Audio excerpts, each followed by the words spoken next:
I call the honourable member for Leichhardt. Thank you very much indeed, Madam Speaker, and my question is to the outstanding Minister for the Environment. Will the minister update the House on the World Heritage listing? Can I ask that question again, Madam Speaker? There'll be silence. Thank you. That Thank you very much includes the indeed. member for Chifley. Thank you.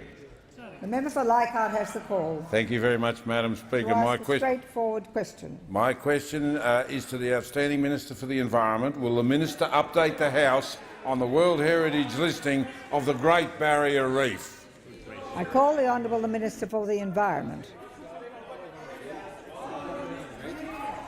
Thank you very much, Madam Speaker, and I'm delighted to receive the question from the outstanding member for Leichhardt.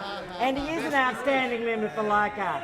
He's not just one of the great champions of the Great Barrier Reef, but he was also the driving force and the architect and the author of the plan to protect dugongs and turtles. So he is a real practical environmentalist.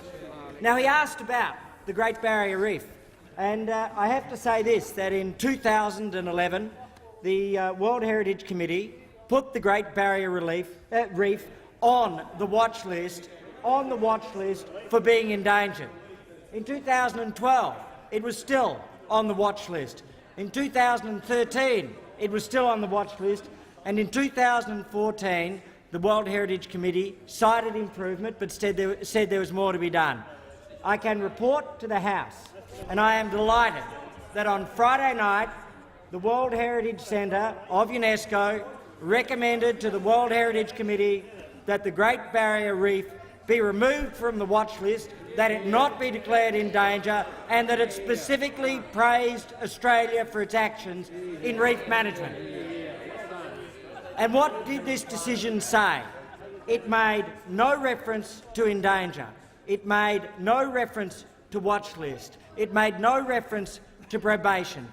It specifically praised Australia and the Australian government, as well as the work of successive Queensland governments, in improving the health and the prospects of the Great Barrier Reef. This is a tremendous result for Australia. After 5 years of uncertainty, we now have certainty. We have a long-term future for the tourism industry. We have an important recognition of the role of Indigenous people and of the investment that communities and governments throughout Australia and up and down the reef are making with regards to water quality, with regards to eradication of the crown of thorns, and in particular the recognition that the decision we took as a government to end the dumping of dredge disposal in the Great Barrier Reef Marine Park was a once-in-a-century decision. Now, against that background, this is not a moment. This is not a moment to be critical of the opposition. I appreciate the fact that they did not run interference on this. I acknowledge the fact that successive Queensland governments played an important role. But when it came down to it, what the World Heritage Centre has recommended to the World Heritage Committee is very simple.